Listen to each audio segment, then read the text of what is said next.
Tyler, congratulations. This is not your first time here. So how does it feel to be nominated again for an Emmy?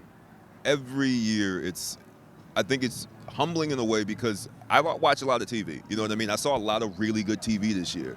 And every year I sit at it and I go, I don't know how you narrow this down to a few people. So to have my name and my show be a part of that list of people is humbling every single time. That's the best way I can say it. We strive to make the best TV that we possibly can. And for that to be recognized again is huge. Look, and it's not just being recognized, it's also being celebrated. Especially this past season. Yo, I don't know if you expected for I was going to say Twitter, but I don't know if you expected like for X and Instagram, for social media to take to what was happening with your character, with Quinta's character so much. How did it feel to watch that unfold in real life? Or do you stay off of social when your show's on? It's a combination of two things, right? So I love to go silent initially for that first night and just know like I'm going to just let it do what it does. But we put so much care and thought, particularly into the finale. It's kind of like, I don't know, knowing that like a bomb was dropped somewhere and you're just not looking at it. You're just like, I'm going to just avoid it at all costs. And Quinta will usually start sending me things that she's seeing online. And then I'll be like, all right, let's see. But I think that's what you want to do with TV. You know what I mean? Like we had to sit on that for so many months and just play it close to the vest. And you're like, hopefully it hits the world as hard as it hit us when we shot it. And it's just really nice to see that that actually does happen. And all of that work really does look like it paid off. But when I think about the fact that you are on a network comedy, these are more and more rare these days. How many episodes do y'all shoot a season? 22. Y'all are doing that traditional 22 episodes a season. How do you keep the stamina going? We do it not because it's easy, but because it's hard. I mean, breaking a 22 episode arc is hard. Cutting your episodes down to 2140 is hard. Continuing to keep it fresh and alive is difficult, but that's why I love network TV.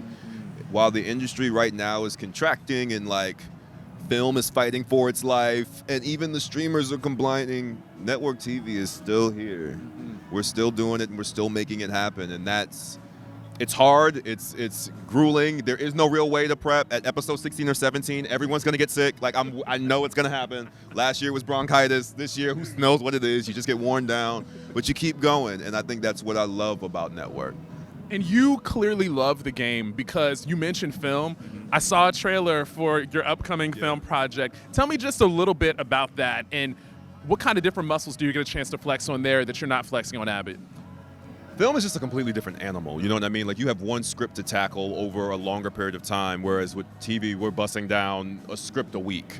But it's about essentially an Uber driver who just gets an Amber Alert and sees the car in front of him and decides to take action and go into it with his passenger. And it's one of those stories that when I read it, I was like, oh, this is fun. And that's kind of how I approach film, I think, is like I look for opportunities that are different than what Abbott is. You know, it's a thriller and I haven't done something in that genre in a while, and you know I thought it was something that like audiences could love and be really entertained by as well. I think that's what we have to, that's part of the art form. Part of the art form isn't just making the movie or the TV show that you want to make.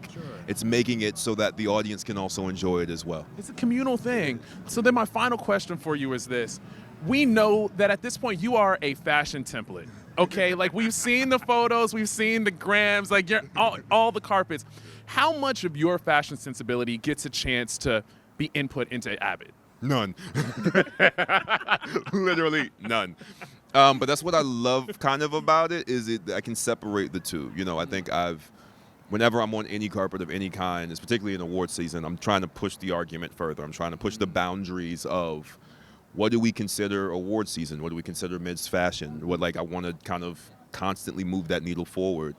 And then go to work and play Gregory Eddy, who doesn't want to push any boundaries at all whatsoever in any way, shape, or form, let alone fashion-wise, it's really nice to kind of have those two to balance each other out. Sure, yeah. Gregory has the long sleeve polo sweaters down. Completely long sleeve cardigans. It's another long sleeve cardigan. Yep. This season, I can guarantee you more long sleeve cardigans. Awesome. For So sure. we've got the exclusive scoop for you.